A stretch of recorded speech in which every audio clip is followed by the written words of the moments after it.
For those of you joining us online or who are maybe new to our center, my name is Harold Trinkunas. I'm the Deputy Director here at the Center for International Security and Cooperation at Stanford University. Welcome to our weekly research seminar. It is an incredible pleasure to welcome Dr. Dorothy Kronick to CSAC. Dorothy and I met too many years ago, but have stayed in touch ever since, mutual interest in Latin American politics in general and Venezuelan politics specifically. But today she is here to talk to us about her project, The Effective Oversight on the Quantity and Quality of Policing. Dr. Kronick is an assistant professor in the Goldman School of Public Policy at the University of California, Berkeley. She's widely published, including in APSR, Journal of Politics, and a number of other prestigious venues. And we are looking forward to hearing about her terrific new research. Before we get started, just a couple of reminders of the ground rules. Dr. Kronick will talk for 30, 40 minutes, and then the balance will be for Q&A. We'll take questions online via the Q&A function on Zoom. If you're in the room, one finger to get on the Q&A queue, two fingers to jump the queue and talk to the matter immediately at hand. It's like a follow-up point. And as is the custom in the CSAC Research Seminar, we'll go to the fellows for the first couple of questions before opening it up to the rest of the audience. Without much further ado, Dr. Kronick, the floor is yours. Great. Thank you so much for having me. So this paper is joint with Nicolas Sidrobo and Tara, and it's about what happens when governments impose oversight of the police. So we see this all the time. Here in the United States, we ask, say, the Department of Justice or private lawyers or judges to review police activity. And we see this all over Latin America as well, that civilian review boards or judges are asked to police the police in one form or another. And there's genuinely a debate, both in the public sphere and in the academic literature, about whether imposing oversight is a good idea, in which some people argue that imposing oversight basically works as intended, leading police to give up misconduct and other forms of socially unproductive activities, but stick with good policing, like the things that we want them to be doing. And other people argue that actually oversight tends to spark backlash and harmful depolicing that can be very counterproductive.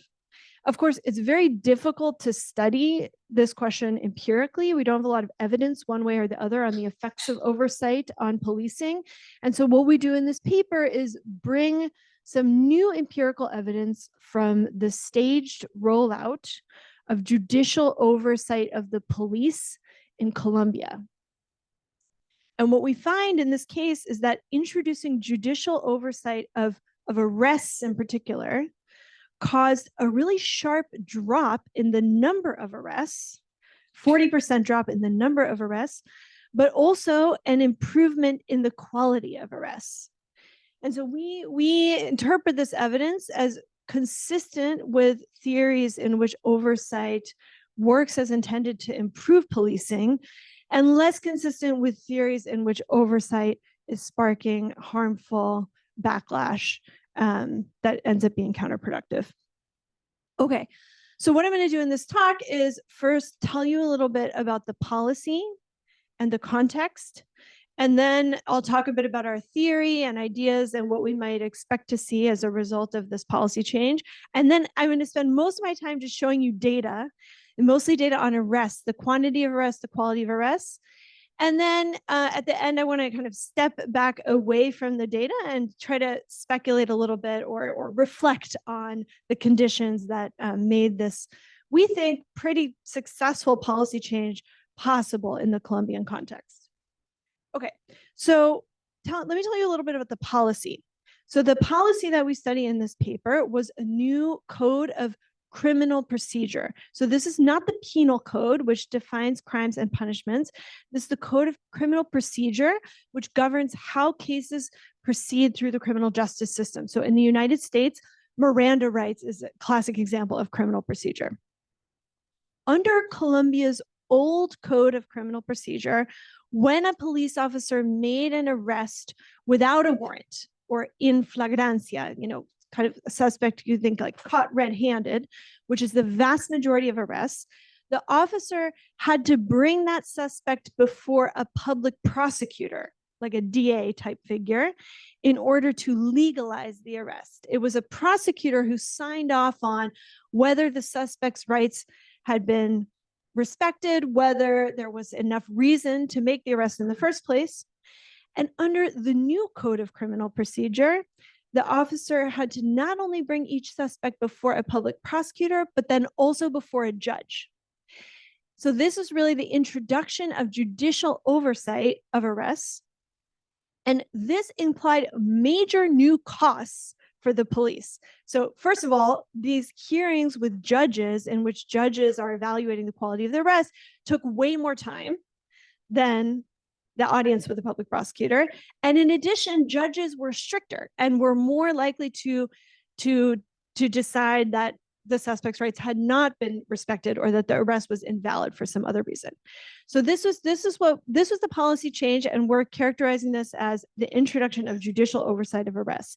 In addition, under the old code of criminal procedure, public prosecutors could write arrest warrants, and under the new code, you had to go to a judge to get an arrest warrant. And so this just basically is making arrests more costly from the perspective of the police.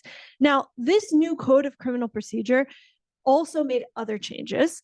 So introducing judicial oversight of arrest was not the only change. It, for example, made it more difficult to hold people in pretrial detention, and in other ways changed the criminal justice system in Colombia. But from the perspective of police, the introduction of judicial oversight of arrests was the most salient change. Now, this new code of criminal procedure in Colombia was part of a wave of very similar reforms across the whole region.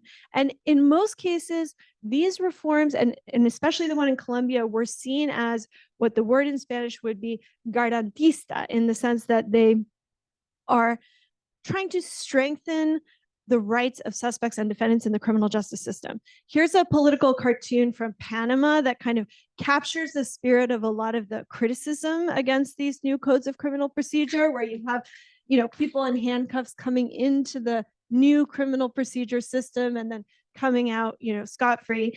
And you see that dynamic a little bit in Colombia.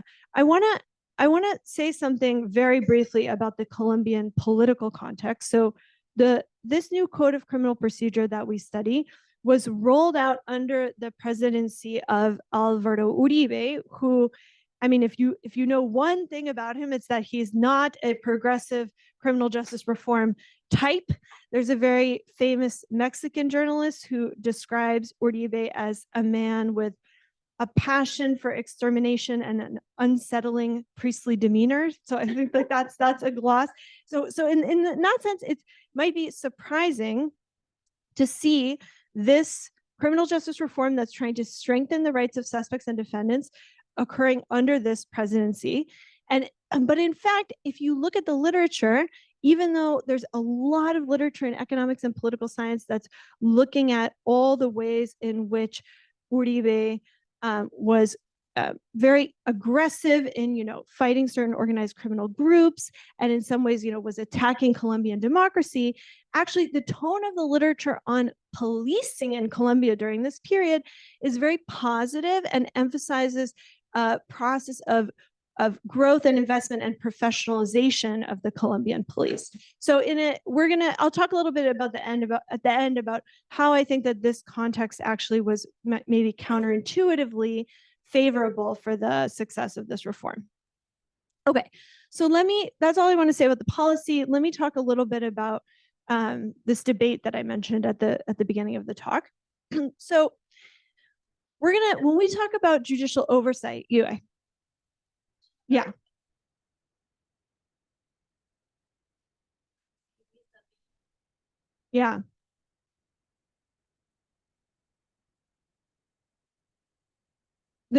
Vis-a-vis the prosecutors?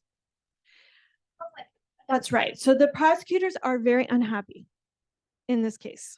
They feel that their power is being taken away and that the judges don't know what is good for Colombia, and that they're too soft on crime. Exactly. I don't know about more professional, but they just have different incentives. I mean, prosecutors in this context, as in many contexts, are their incentives are right. Yeah, exactly. Great. That's a really helpful question. Thanks. Okay.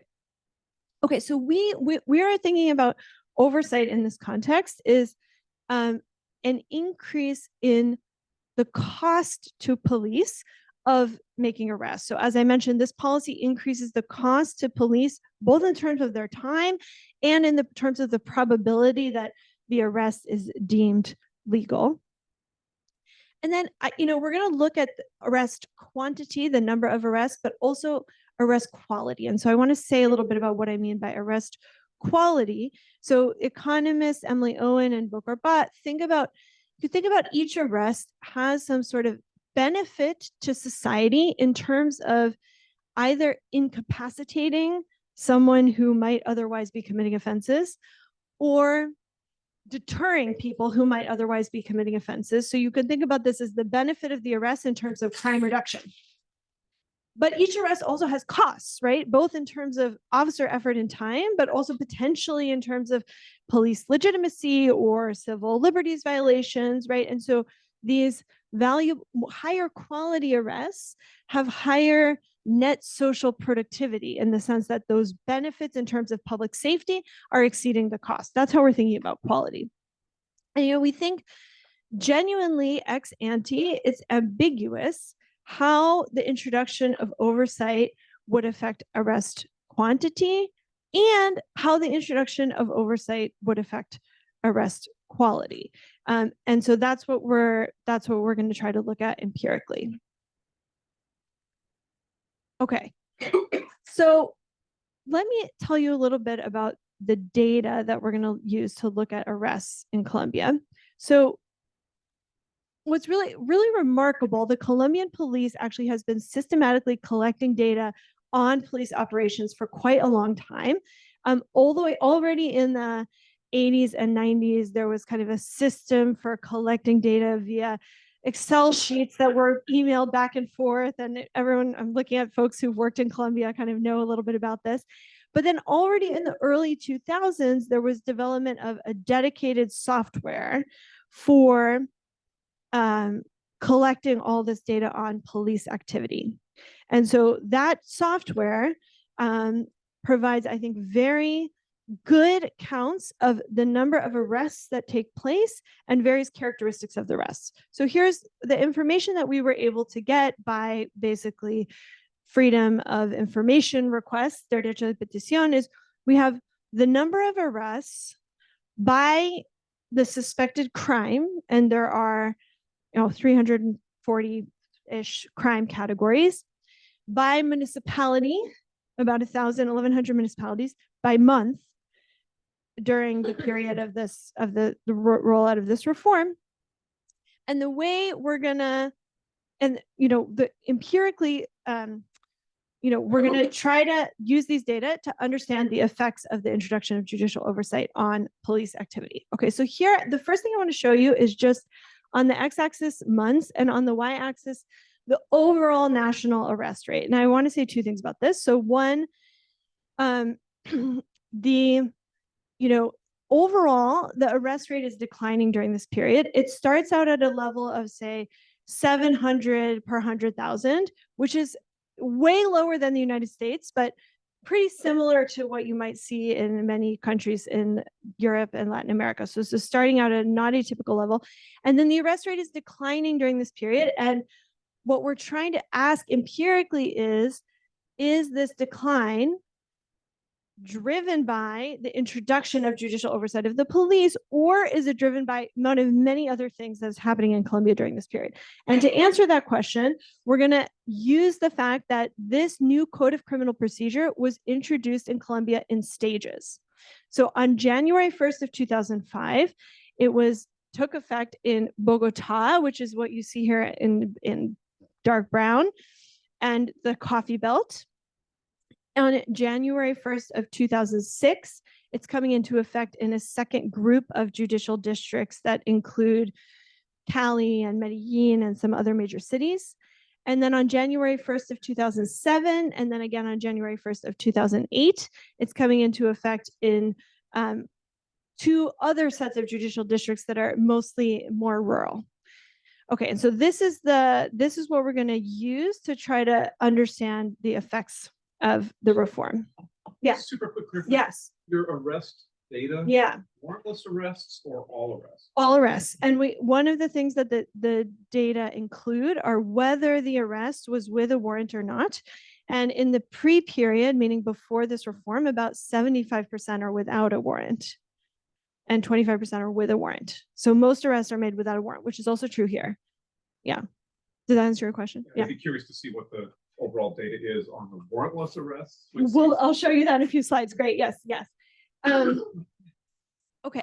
So let me, here in this graph, on the x-axis, again, have time.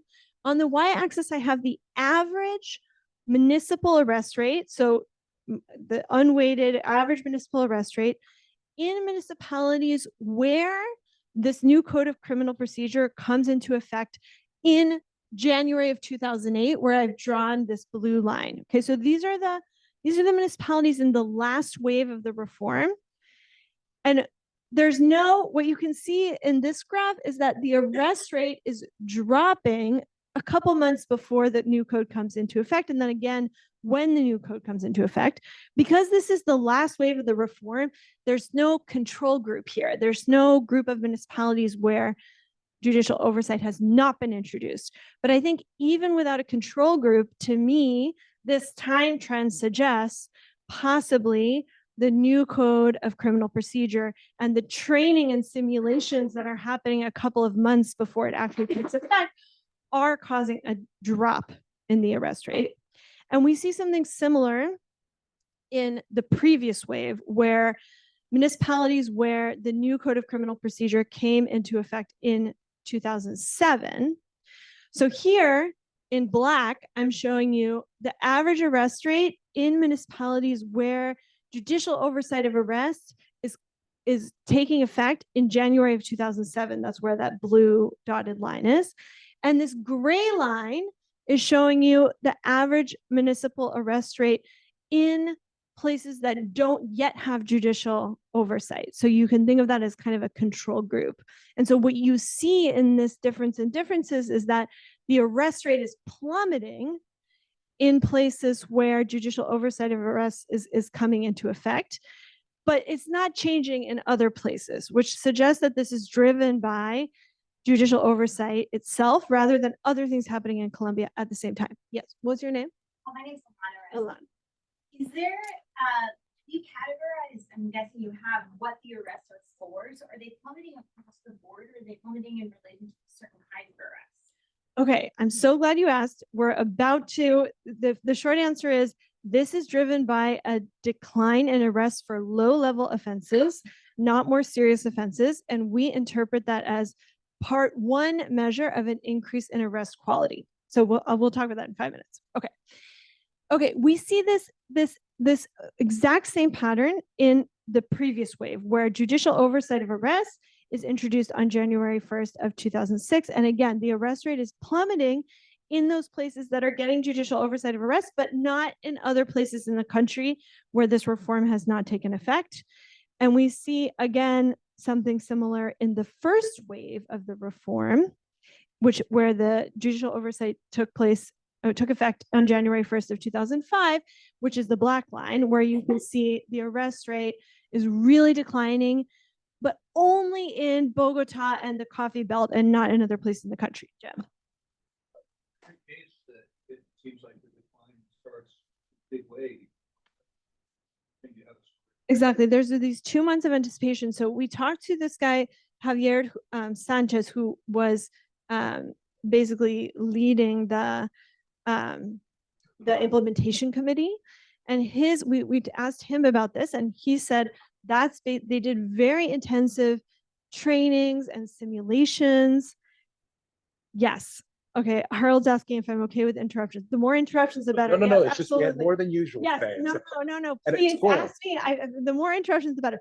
Yes, so I believe that this is because of the rollout of training and simulations and preparation for, hey, this is starting in 2 months.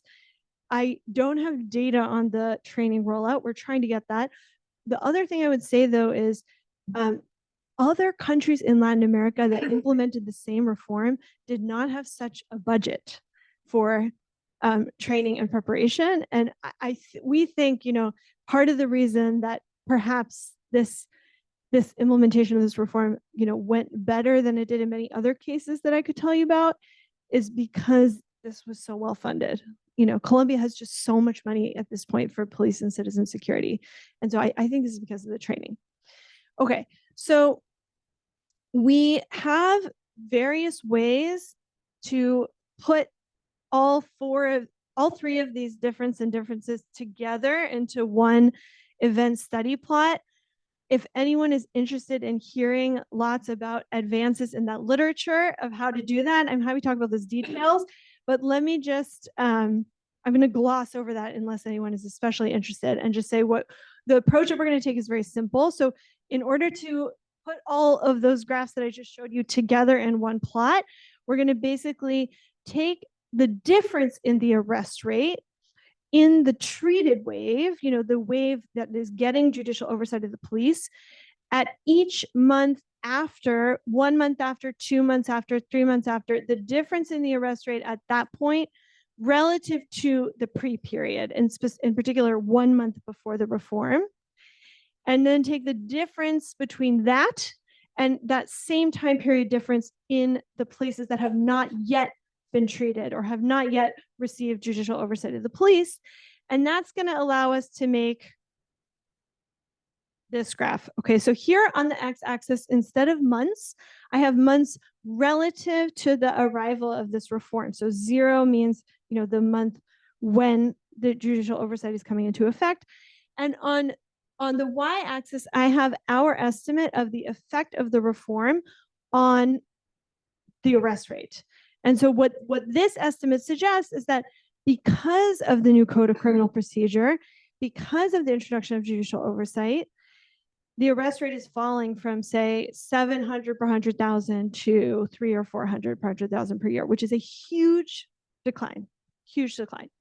Okay, so another thing that I think is important here is this drop is not driven by declines in the arrest rate, huge declines in a few municipalities and no change anywhere else. In fact, the arrest rate declines in the vast majority of municipalities. So here, this is just a histogram of, at the municipality level, the pre-post change in the arrest rate. So all of these municipalities that are below the 0 line, those are places where the arrest rate declined in the year before and the year after this judicial oversight came into effect. 78, we see this decline in the arrest rate in 78% of municipalities. Okay, so this is very broad.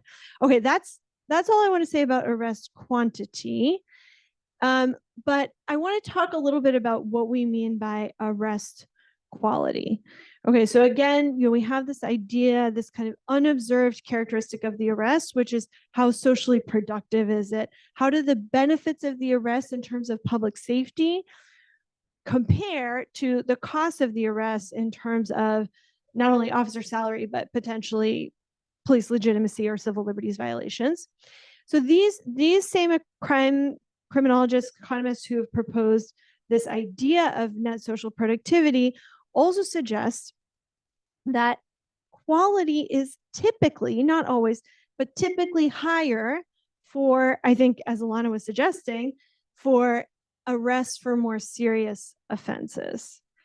And this is both because recidivism for more serious offenses is we're more likely to see recidivism and therefore, a kind of incapacitating effect of each arrest for more serious offenses. And also because more serious offenses like homicide and assault are more costly for society. Okay, and so we are going to run with this idea and look at whether this huge drop in the arrest rate in Colombia was driven by arrests for serious offenses or for more low-level offenses. And we're gonna look at this in a couple of ways. First, so sentence length. So we're just gonna look at, are we more likely to see big declines in the arrest rate for arrests with long sentences or short sentences? And then we're also, what was your name? Alan. We're also gonna look at the mode of arrest. Okay, and so in this context, arrests made with warrants are typically for more serious crimes and often have more evidence and justification than arrests made without warrants. And so we're going to look at how that mix of with and without warrants changes. And then finally, we're going to look at the ratio of convictions to arrests, with the idea that arrests that produce a conviction are likely of higher quality than arrests that don't end up producing a conviction. Okay, so on sentence length and crime severity, let me just first show you a few examples. So one of the lower level crimes with a shorter sentence in these data is vandalism. You could think like graffiti. And these arrests almost disappear. Okay, so in the pre-period, there are 70 vandalism arrests per 100,000 per year. So that's 10% of all arrests, basically. Almost 10% of all arrests are for this low-level crime. And that declines to 7 per 100,000. So vandalism arrests are basically collapsing, basically just, disappearing.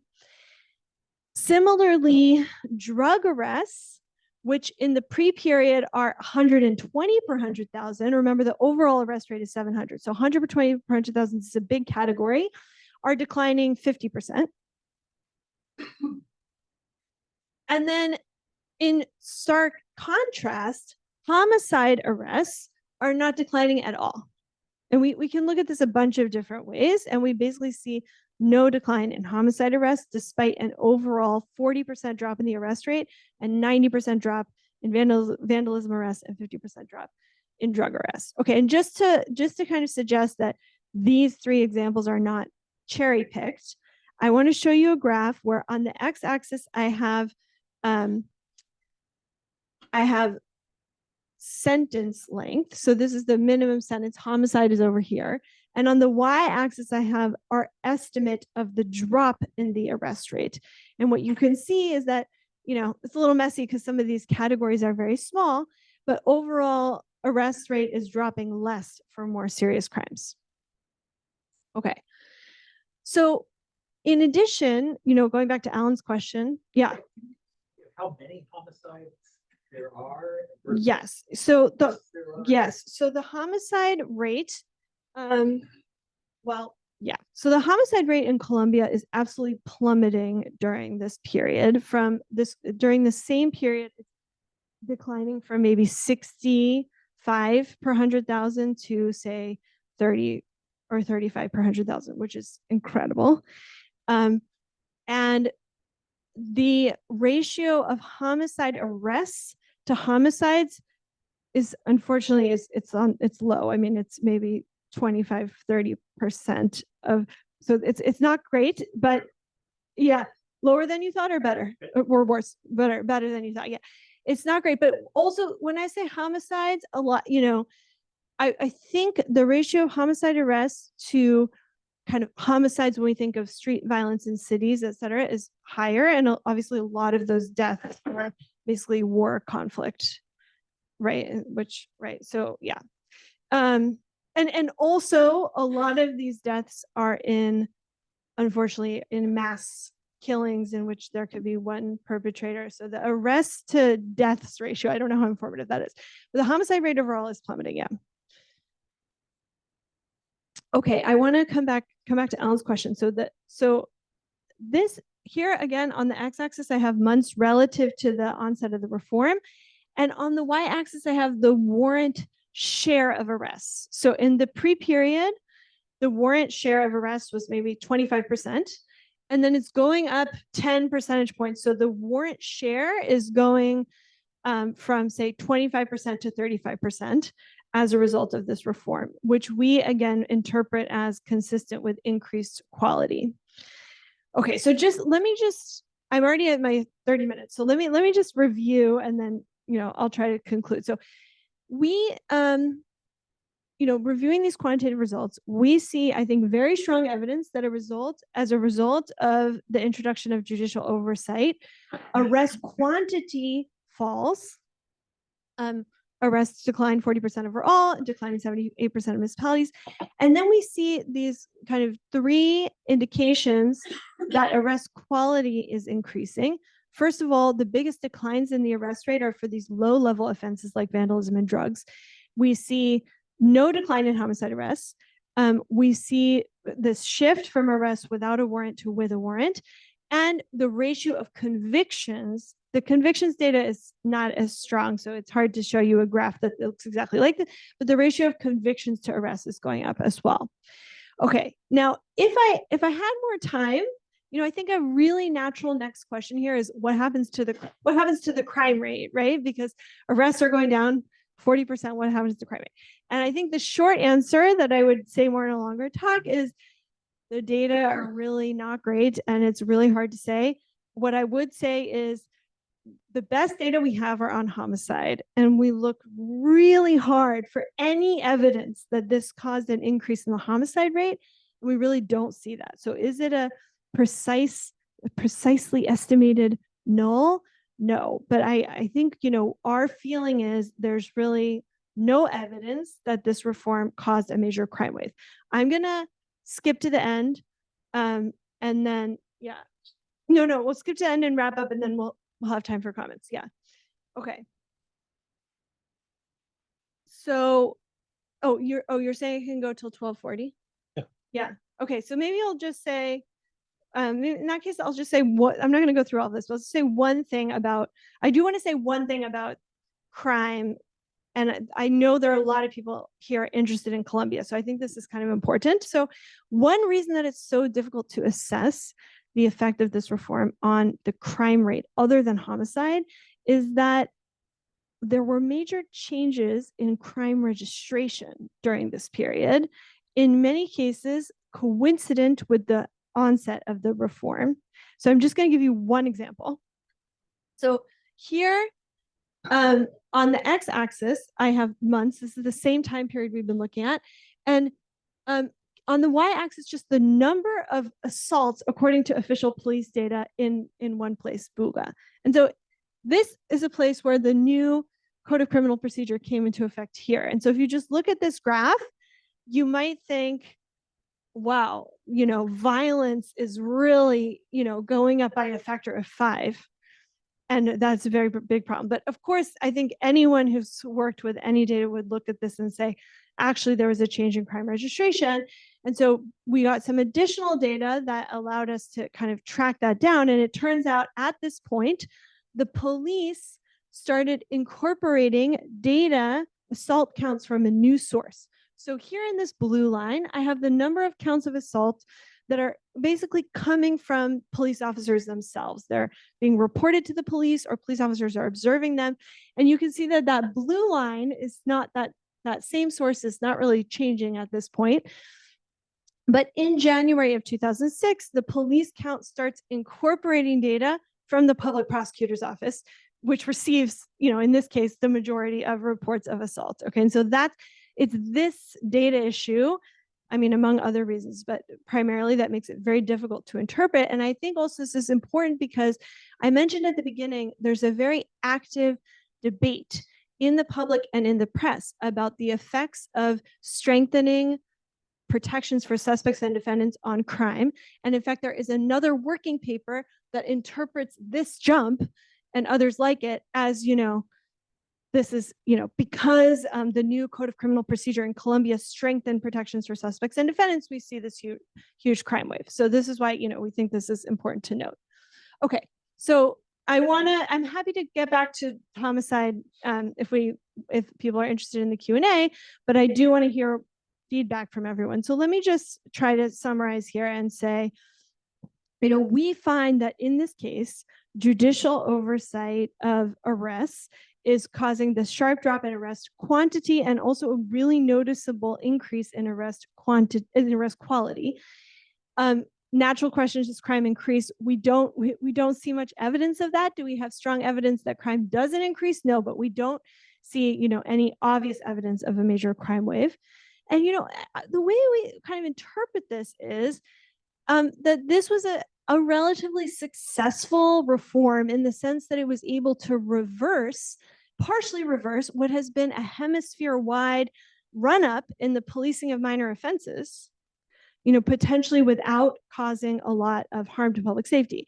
And here's why I want to come back to what I said about the context and this happening under Alvaro Uribe, who's not a progressive criminal justice reform type. We kind of wonder if this reform was able to be implemented without too much backlash from the police, because it took effect in a very pro-police environment where no one's calling for defunding the police. In fact, the police are getting way more funding and more personnel during this period. That hypothesis is something that we want to test in future work. So we have just applied, Tara and I have just applied for a big grant to study similar reforms all across Latin America. So here on the x-axis, I have time, and then here we've just visualized the rollout. The time periods shaded in gray are when these similar new codes of criminal procedure took place in each country. And so our next step is to try to collect systematic evidence from each of these contexts. And ideally that will help us evaluate our hypotheses about, when these reforms can be successful and when they can have more unintended consequences. Okay, thank you so much. Looking forward to your Thank you for a fantastic talk, Dorothy.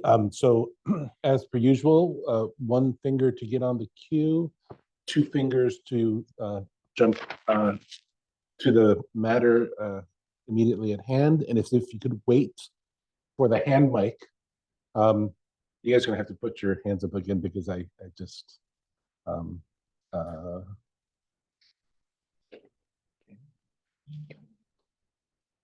think we're gonna go to we usually go to the fellows first. And so that's the only fellow I've seen so far is Patrick and Maria. So the two of them, honorary fellow for today. So Patrick first, then Maria. All right. Whoops. I'm Patrick Hume. I'm as Harold has said, I'm a postdoc fellow here at CSAC. This is super interesting. I know nothing about policing or Colombia, so this might be a very stupid question, but I'm full of these. So one of my kind of main questions is how well you think this might travel beyond Colombia or Latin America. So for one thing I was thinking of was it's possible that some countries are way over criminalizing things. And so if we have this oversight, it makes the arrests go down. And this is good, but you could imagine in other countries, I know nothing about Switzerland either, but people use Switzerland. Let's say Switzerland is, I have no idea. Maybe they're not good about this, but maybe they are good about, having good policing. And suddenly you introduce all these reforms and really it does have kind of these negative effects. Do you think that this finding is really kind of Colombia, South America, whatever it might be, not dependent, but kind of focused there? Or do you think this really kind of generalizes other places? But anyways, thank you for this. Can I take as they come, or you want to collect a few questions? No, just go ahead. Okay. Okay, thanks, Patrick. Yeah, super interesting. So I would say the Americas. Okay, so in the sense, yes, obviously a place that starts from a baseline of being under policed and having insufficient arrests, this is not the reform that you want, right? But we've seen many examples in the United States of reforms that cause a huge drop, say, in the number of stops, right? The number of street stops, pedestrian stops, traffic stops, et cetera. And, there's a literature developing on how police respond and how that affects crime. And I think, that literature based on the United States, based on these different cases, some of which are different, they don't have this structure that we have, which is very inferentially useful of having the staged rollout of the same reform, has produced conflicting findings. But a lot of the work in that literature is very consistent with what we're finding, which is there's a huge drop in specific type of police activity. The quality of that activity improves, and without major consequences for crime. Okay, I got Maria Ignacia next, and then we're gonna go in the back. And then we have Jim. I'm gonna jump in, and we have a question here, and we have Alana, Fad, Paul. And if I missed anybody, please raise your hands again. Okay, Maria Ignacia. Thank you. I'm Maria Ignacia Curiel. I'm a postdoctoral researcher at the PopGov lab at CDDRL. So thank you for letting me crush your CSAC seminar. I have two quick questions. First, can you tell us a little bit more about what motivated the reform? Was it this general theoretical idea that it was important to thwart the incentives of prosecutors, or was it another kind of concern, say, related to corruption of police, or are there other outcomes we should care about with these kinds of reforms? And the second is, so I sympathize with how difficult it is, like the data issues and why assessing the impacts on the crime rate might be difficult. How else might you distinguish observationally this phenomenon of depolicing? And are there other, I know you introduced like this evidence of no change in homicide, but are there other kinds of qualitative evidence, for instance, that you're thinking of pursuing, other tests of this concern that it's not that police are, say, just deprioritizing, like letting this other kind of low-level crime exist and just focusing on, say, homicide and higher level crime for other kinds of reasons, if that makes sense. Okay, great. Thanks, Martia. So, okay, what motivated the reform? I'm so glad you asked, because I think this is something that's so special about this case. Typically, when you see, for example, the Department of Justice introducing oversight of the police, it's because something bad happened and there was a scandal. And what's so, I think, one of the things that I think is really valuable about this case is that Colombia introduces a new code of criminal procedure because of a process of international diffusion. There's actually a great law review article about this, where there's a network of lawyers and activists across Latin America. It actually starts in Venezuela, was one of the early cases that was very influential. And they're coming to Colombia and saying, you know, we think this will help modernize criminal procedure. In fact, one of the changes that I didn't talk about that affects not so much the police, but later in the process, is that under the old code, criminal procedure was written. So the judge, the lawyers would be exchanging written documents.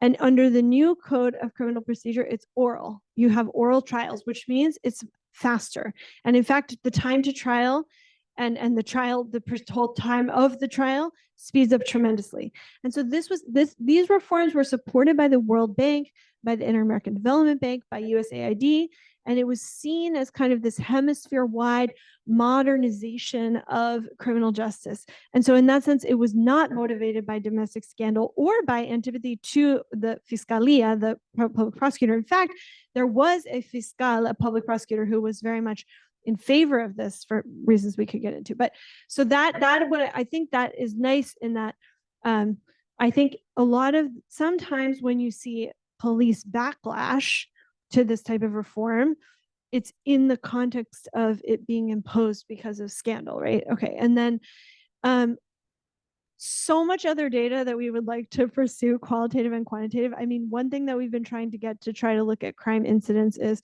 shoplifting data from major retail chains. If anyone happens to have close connections to major retail chains in Colombia, please come talk to me afterward.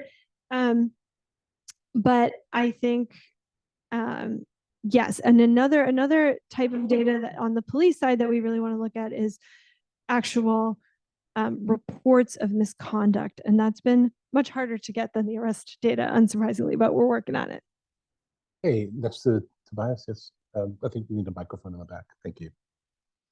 Thanks, Eliana. This is such a fantastic project, Dorothy. So my question is on where you Identify just, yourself, please. oh, Rachel Brule. I'm a political scientist and based at CASPAS right now for the year. And so I was curious about backlash, and you've already talked about a few ways you're trying to identify it. I'm just curious, both for this case and as you broaden your scope across countries, about two ways that you might see it. So the first, you say misconduct. I wonder if you have accidental deaths as something that are typically recorded, to see if those change over time. Another piece of it might be Now you have new evidentiary standards.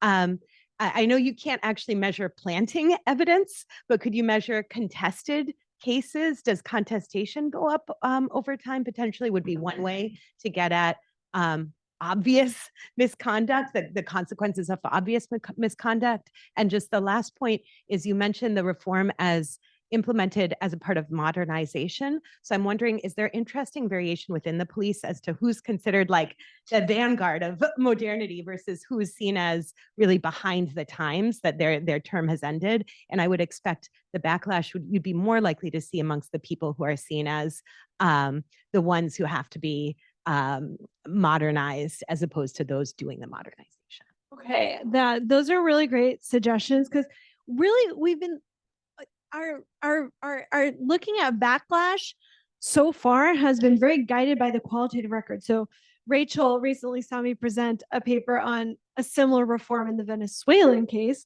where there was major backlash. And in that case, do you remember this? 99 COP?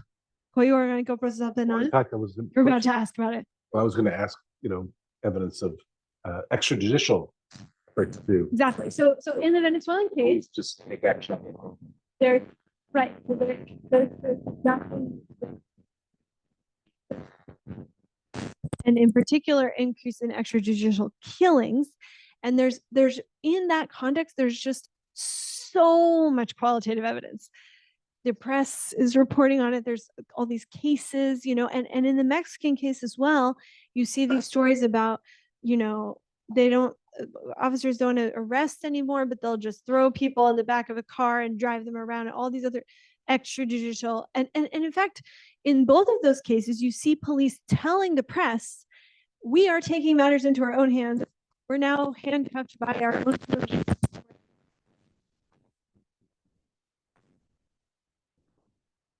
Oh.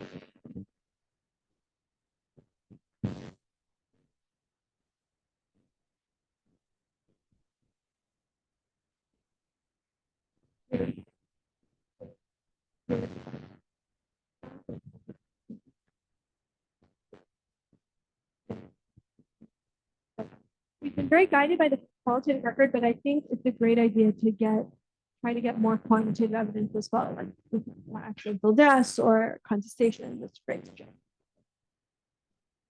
Yeah, Al. But the quality of that.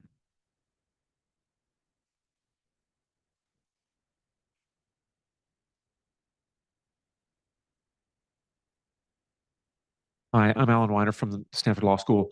In terms of the quality of arrests, I mean, there are three different measures, like what does it cost the police?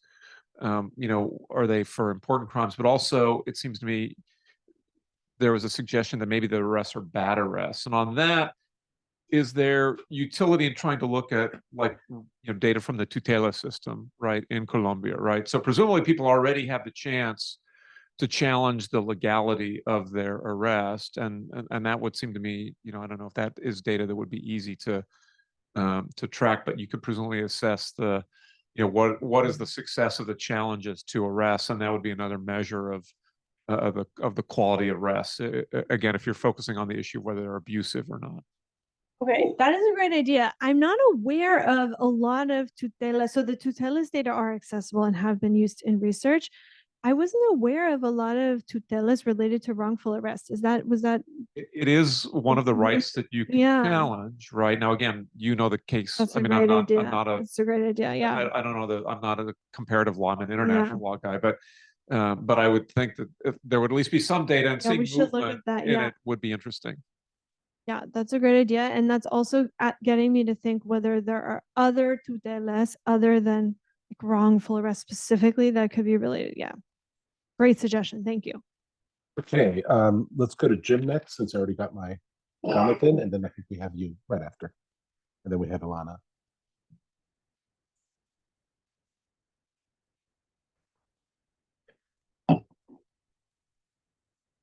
So Jim Fearon, FSI and political science. So first of all, just absolutely great visual display of data. Just wonderful. Learn from the best. Good to not see us get all mired in panel data controversies and so on. It was just so stark. A couple things, pick and I'll try to go fast, but pick which ones you don't apply to all of them. At the outset, you said you could expect ambiguous effects on arrest rates and quality. I'm not sure by your own, why would you expect ambiguous effect? Increase the cost by, which is the main thing you flagged, you'd think numbers would go down and quality would go up under a broad range of assumptions about the police's motivations, about getting turned back, say, by the judge or something, or penalized for bad stuff.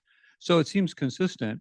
The welfare effects, though, it's just ambiguous without more thinking and articulation or measures on objective function, right? So we it could either be net positive that the increase in quality offsets the decline in numbers, or it could go the other way, or it could just be flat. Let's see. Could you say a little more, or think a little more about the micro incentives for the police in terms of like taking things to that now they have to be the judge? Is it bad for them if they get told by the judge that this was bad? Are there penalties there or something? Selection. So interesting that there's also a big, like, so say if you increase the cost but don't change the wages of the police, then potentially, especially if it becomes risky for them, they get in trouble if they make bad arrests, make incorrect decisions, then you're going to get worse selection into the profession. If you were raising the wages at the same time as you're doing this, maybe you got positive selection on who's entering at the same time. I don't know. That's and then last thing, if they're reallocating effort away from these like vandalism and stuff, why don't we actually see an increase in the rate of homicide arrests? Like, and more broadly, could you look at reallocation of effort? Like, if they're not, facing vandals and low value drug crimes, like, shouldn't they be doing stuff more on the others, or are they just spending more time in court or something that's not productive? Okay, great. That is super helpful. So let me start with the last question. Oh, sorry, don't stand. No, your laptop just went to. Oh, that's fine. Okay, I don't think no, that's fine. We don't need it. Okay. Okay, so why not an increase in homicide arrests, Jim? I have two comments. One thing that we haven't been able to get, but I would really like to get, is the length of these hearings, because it is possible that even with a 40% drop in arrests, total arrest time is not changing much, because the hearings with the judges are so much longer than the hearings with the prosecutor. What we were told is 10-15 minutes checklist. They're legalizing the arrest, and in scare quotes, like the interviewees are saying. So, and I would also say, when we say homicide arrest rate or drug arrest rate, we're saying arrests per 100,000 population. But the homicide rate is falling almost in half during this period. So if the homicide arrest rate in terms of population is not changing, then actually, it's going up relative to homicides. Now, is that happening sharply with the reform? Maybe not, but okay, so those are two answers there. On the effect, the welfare consequences, yes, like this is a huge problem, or it's huge next steps, I think, for this project. And I see really two issues, right, in thinking about the welfare consequences. One is the crime and the data. We have homicides. I can show you a noisy null on homicide rates, but we don't have a lot of other crime data. So that's one problem. But then, as you say, even if we had better crime data, we need a lot more assumptions to really say something about the welfare consequences, right? Okay, so yes, would love your suggestions on that. And then let me say two other things. So one, why is it ambiguous? So let me say on quantity, I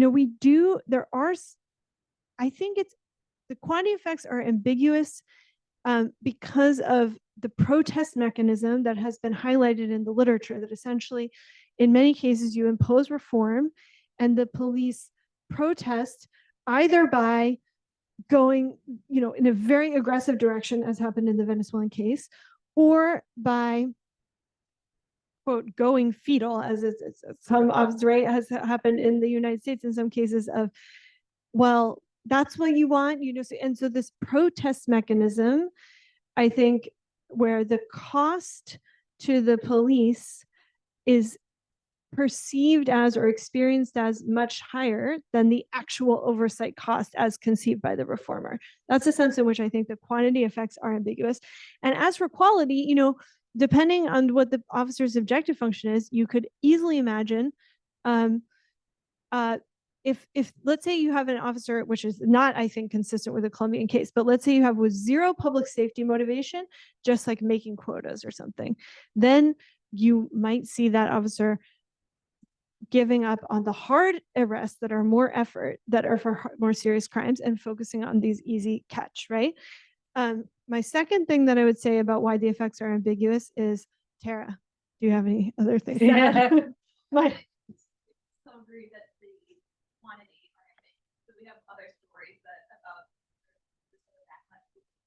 I think the quality thing, right? You could set up a scenario plausible, perhaps a wide range of scenarios, which, you know, quality goes up as quantity goes down, but you can also set up some cases in which it's not. So I think that is, at least for me, was a bit more of an open question. okay.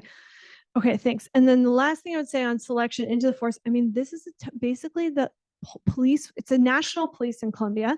It's growing from, say, 110,000 to 150,000 during this period. So there's just huge expansion. And so, yeah, we'd have to think very carefully about how to separate the effects of the reform on selection from this just overall super pro growth, pro budget, and budget per officer is increasing during that time as well. So, but that again is what I think is one of the things that I think is useful about this case, is that we're seeing oversight in that type of environment, which is not typically where we see, you know, usually you see it in like consent decree in the United States.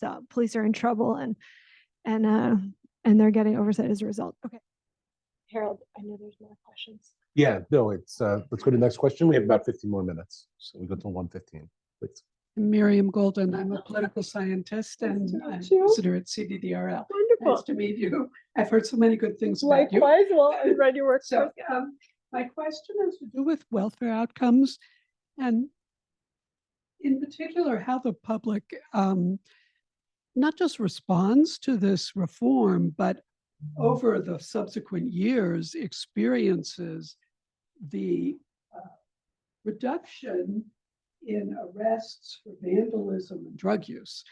Does that mean that you have a lot of vandals running around criminalizing other poor people, for instance, and they're not being arrested? And so that would seem then to suggest that the welfare consequences were maybe concentrated among certain populations. I'm wondering whether it's possible to use the UN's crime victimization surveys to, over time, to get a handle on that, or whether there are other similar sources of data that would allow you to look at before and after whether certain, let's say, more vulnerable parts of the population are being victimized more after the reform. Okay, yeah, that's such an important question. And we don't have systematic data again on, you know, on vandalism, only on the arrest, which is so unfortunate. However, we did look at survey self-reports of victimization and survey data. And unfortunately, the surveys that we've seen, which are both international organizations, but also locally, there's only, you know, 1,000, 1,500, 2,000 respondents per wave per year. And so I can show you that it's a null result. We don't see a big increase in victimization in the survey, but it's very underpowered because, so that's a problem. One thing that we would like to do that I wonder if it could get at this a little bit is look systematically at press coverage. So just look at all the press coverage. Of course, part of the problem, and this also relates to your question, is, as you saw in that political cartoon, actors who don't like this reform are loudly saying this is causing a crime wave. So then how do you distinguish protests against the reform from these potentially negative welfare consequences? That's why I would really love to get private sector shoplifting data. Maybe they have, maybe businesses also have some sort of vandalism data. I don't know, but or overdose. I just keep racking my brain for other types of data that would allow us to get at the incidence of these low-level crimes that are not well measured by the police data. But as a more general point, I think, and as we kind of try to move towards thinking about welfare effects, rather than limiting ourselves to global welfare, thinking about welfare of specific groups, we need to do that. Great. Let's go to Ilana next, and after I have Fod and Paul.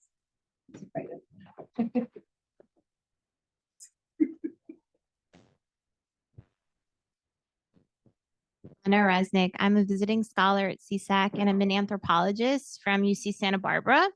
I don't know much about Colombia, but I am interested in policing. I had two questions. One is, when you're talking about the relationship of the police to, say, judicial bodies or oversight, in many ways, the judicial bodies and the oversight seems to be kind of a static category. But are there judicial reforms happening in relationship to police reform? And what is the relationship between the police and these judicial bodies? Can we take for granted that there is a separation, or that they're working together? Or how are these reforms? I imagine there are reforms happening in conjunction, or I'm just kind of wanting to know about that relationship, and wondering if you can look at police reform without also doing a more kind of in-depth investigation into what's happening at these judicial levels of oversight. Two finger. Yeah, Okay. this is what I wanted to get at as well. So I thought about the cost to the police. We talked a lot about the cost to the police, but there's a cost to the judicial system as well. And, in this country, if we had a reform like that, the criminal courts are hugely backlogged. It would be devastating without a huge budget increase. So the balance between the costs to the police and the cost to the judicial system, I'm just curious about that. Yes, I really appreciate those questions as well, because this introduction of judicial oversight was part of a new code of criminal procedure that not only also targeted the courts, but perhaps primarily, it's not a police reform. It's really a criminal procedure reform. And so, just to answer your question about the judges, in fact, the judges to whom officers had to bring suspects for this sign off was a new kind of judge called juez de control de garantías, which is like, I don't know how to translate it, but a new type of judge, a new type of administrative judge. Rights guarantee judge. Rights guarantee judge. Yeah. Okay. Literal That was in translation. charge of the beginning of the process, but that type of judge would not ever be rendering a verdict later on. So yes, I mean, one thing that I think we've been grappling with is we have other work looking at how this reform affected pretrial detention and other. And so to what extent do we try to do this unwieldy thing of looking at all the moving pieces together versus, focusing on these individual slices? I do think, though, again, and this is related to what I said in response to Jim about the training, there is a massive budget increase to the courts as a result of this. It's very well funded, much more so in Colombia than in these other cases. We can't test this until we have our data for many cases, right? But I do kind of think that was part of why I think the perception in these kind of criminal procedure reform circles that have been following these reforms for decades as they've been implemented is that the Colombian case was more successful than some other cases. And I think that's in part because of the funding. And I'll just say one more thing on backlog, which is that, again, one of the changes was a switch from written to oral criminal procedure. And so that sped everything up and cleared the backlog in a really dramatic way. There must be some record of that, though. I mean, Yes, definitely. Yeah. One other question.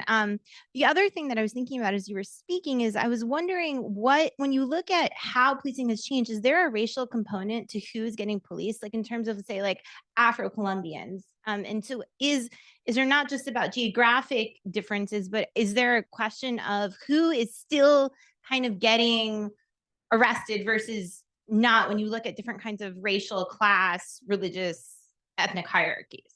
Yes, that's a great question. Our data don't include they're not microdata, so that we don't have data on the characteristics of people detained, but I think we can get that. And we should look at that. And even with the data we have, the Afro-Colombian population is actually fairly geographically concentrated relative to other countries in the region. So we could use that to look at that as well.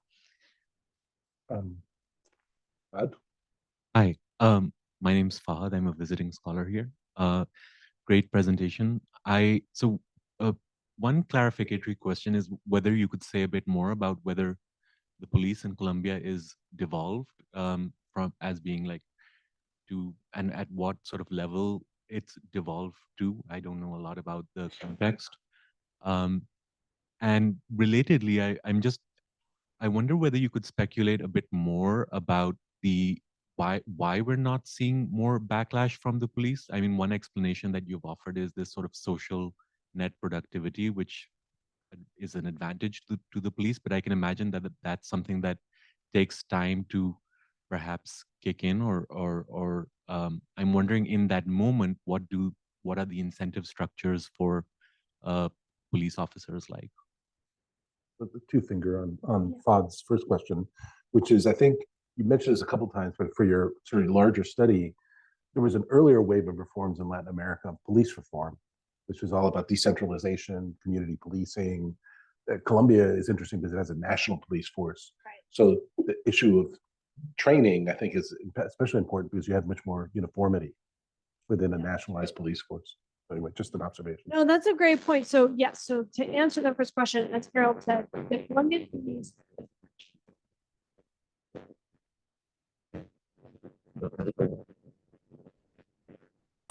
and have some control over kind of programming and various other types of kind of police activity decisions, but personnel, promotions, this is all federal structure. And I think Harold is absolutely right to say, contrasting with, for example, the Venezuelan case, where you had this implementation of this reform was preceded by the proliferation of municipal police forces and the empowerment of state police forces. That's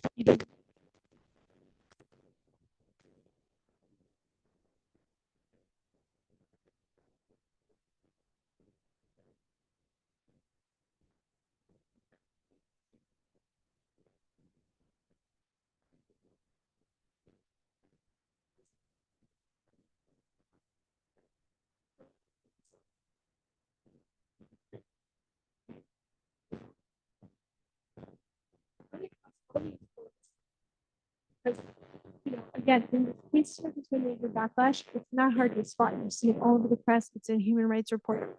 I don't see that in the Colombian case, but I honestly, it's weird to me that so many officers have basically told me it was great. We started focusing more on human rights. And I'm like, what is that? This is so weird. So I don't know. We're working on that. I think one interesting thing that's going on at the same time is a lot of the focus on human rights is in part driven by Plan Colombia and a lot of congressional scrutiny in the United States on the Colombian military, especially because of the false positives cases. And so I think that emphasis on human rights this is when it really starts kicking in. I mean, that's the dark interpretation, which is the police were able to assimilate this reform and focus more on human rights because the military was out there, In counterinsurgency and I don't know. everything else. Paul, did you still have a question? Okay. Which is about thanks. Paul Edwards, CSAC. So I mentioned before, you talked a lot about the cost to the police, but what about were there changes in the incentive structure for them as part of this, so that they might have moved from, say, a system where just the sheer number of arrests rewards them to some other kind of managerial measurement that would be less likely to produce sort of overkill? Yeah, we've tried to get documentation on this, and what we've been told, which I'm not totally confident in, but this is my understanding, is that the incentive structure and kind of promotion rules there's a lot of variance. So it's not like one national thing where there's quotas, but even within Medellin, for example, different district commanders are kind of setting different. So, but we need to document that more systematically, because that's a really key piece. Certainly, I don't see any evidence of a mass move away from arrest quotas or anything like that. Yeah. Let me go to Hector next, and this might be our last question. Maybe we can squeeze Cameron in. Actually, what Hector and Cameron, both of you ask your questions. You decide if you want to answer. Hector Fuentes, visiting scholar from Venezuela. Dorothy, great to see you, and thank you for your articles on Venezuela. Very, very influential. So my question was about the resources, right? Some of the impressions that we get from the reform in Venezuela is that the police forces didn't really have resources for the training and but also the role of international aid. The World Bank and these donors, they do have like requirements when the donations go in, and Venezuela was at that time with Chavez rejecting the influence or the presence of these type of regular donors within the. So that's my question. What might be the effect of these international donors in the effectiveness of the implementation? And then Cameron. Cameron Tracy, research scholar at CSAC. I had a question about this funding, additional funding that the police budget got. So if that were sufficiently large, thinking of this purely in financial terms, the program as a whole could be seen as a windfall where they get this big new pot of money and then it's partially taxed in that they're subjecting a certain amount of their person hours to, working in courts and things like this. Was that kind of the impression that you got in that this isn't not just not defund the police, but actually it was a budgetary windfall for them because of the state funding?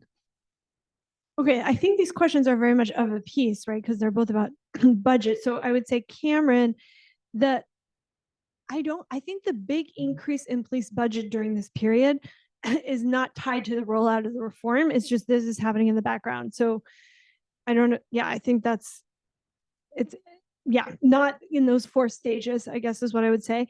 And then Hector, you know me, I'm happy to blame many things on Chavez, but actually so in Venezuela, this reform was passed in 98, but then took effect July 1st, 99. And so it was passed in January 98, which was a time when no one could have imagined that Chavez would take office. But even in January, February 98, when Chavez was not on the radar, basically, Rogelio Pérez Perdomo, Venezuelan legal scholars were already sounding the alarm bells about we don't have enough budget, we don't have enough preparation, we don't have enough training. And we, unlike other countries, decided to implement in one wave across the country on July 1st, 1999, instead of in stages, and how that's a really bad idea. And Rogelio has these really nice pieces from that time saying you can't change the whole judicial and police culture by decree. You need this kind of exactly what they did more of in Colombia. And that was all before Chavez. But of course, Chavez made it worse by defunding the Implementation Commission. And yes, but there were a lot of problems even before his election. All right. Well, please join me in thanking Dr. Dorothy for a terrific presentation.